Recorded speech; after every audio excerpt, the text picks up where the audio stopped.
For decades, this car didn't move. It didn't roar. It didn't inspire. It simply waited, hidden in plain sight, abandoned in a backyard where nature slowly tried to erase it. A legend was fading under thick bushes and rusted silence. What we uncovered wasn't just an old Mustang. It was Eleanor, a 1967 icon that once represented raw American muscle, now left behind as time closed in. Vines wrapped around the body like chains. The paint had vanished beneath dirt and decay. Windows clouded over, panels corroded.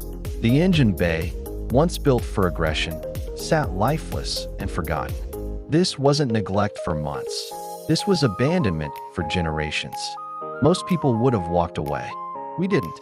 Recovery was the first battle. Clearing years of overgrowth felt like excavating history itself. As the car finally emerged, every scar told a story of speed, freedom, and a life abruptly paused. We transported it carefully, knowing what it represented wasn't replaceable. The teardown revealed the truth. Rust in places no one wants to see. Components frozen in time. Notes were taken, parts documented, decisions weighed carefully.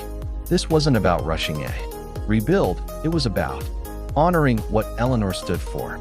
Piece by piece, the Mustang was stripped down, not to erase its past, but to give it a future.